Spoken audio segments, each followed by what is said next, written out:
আসসালামু আলাইকুম। সর্বাবস্থায় আল্লাহর শুকরিয়া আদায় করে শুরু করছি আরও একটি নতুন ভিডিও। আশা করি আপনারা ভালো আছেন। আমিও আল্লাহর রহমতে আপনাদের ভালোবাসায় ভালো আছি। আমি আপনাদের বোন সাতক্ষীরার মেয়ে নিয়ে এসেছি আপনাদের আরও একটি নতুন ভিডিও। প্রথমে আমি আজকে ছাদ বাগানে গাছগুলোয় পানি দিয়ে নিলাম, কেননা ছাদ বাগানে গাছ লাগানো যে কতটা কষ্টের, যারা গাছ লাগান শুধুমাত্র তারাই বলতে পারেন। তারপরেও ভালো লাগে, এই জন্য করতে হয়।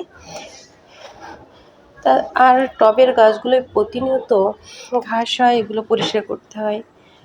আমার 2টা রাজহাঁস কিনে আনছিল, আজকে আমি এই 2টা আজকে রান্না করে আপনাদের সঙ্গে শেয়ার করবো। হাঁস রান্না করা। আমার মুরগিগুলোকে একটু খেতে দিয়ে নিলাম।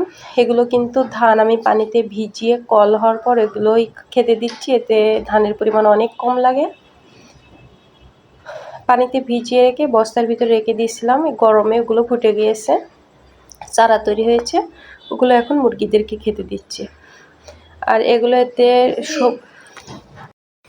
আসলে কাঠের চুলায় রান্না করাটা অনেক কষ্টের। আর আমি এখানে নতুন একটা চুলা তৈরি করেছি আমার শখের রান্নাঘরের জন্য।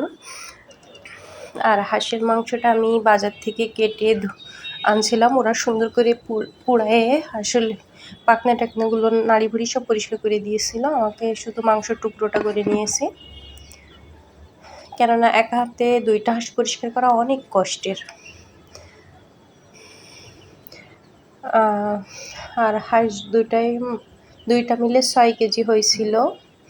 আর ওখান থেকে 1 কেজি বাদ যাওয়ার পরে 5 কেজি ছিল মোট মাংস। ওটা আমার দাম পড়ছিল 2400 টাকা। হিসাবে মনে হচ্ছে ভালোই হয়েছে।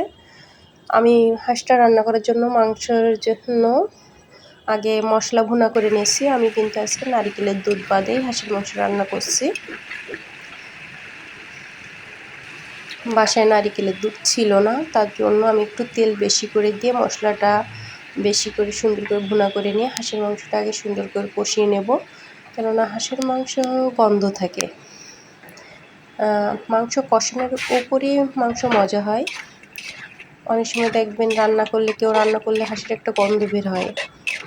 এজন্য মাংসটা বেশ সুন্দর করে আগে কষায়ে পানি যখন শুকিয়ে যাবে তারপরে আমি হলুদ এবং অন্যান্য মশলাগুলো দিয়ে দিয়েছি। এইভাবে আজকে রান্নাটা করেছি। আপনাদের কাছে কেমন লেগেছে আমার ভিডিওটি সবাই কমেন্ট বক্সে জানাবেন। কিন্তু আজকের মতো এ পর্যন্ত, সবাই ভালো থাকবেন। আর ভালো লাগলে লাইক, সাবস্ক্রাইব, কমেন্ট করতে ভুলবেন না। সবার জন্য শুভকামনা রইল। ভালো থাকবেন। আল্লাহ হাফেজ।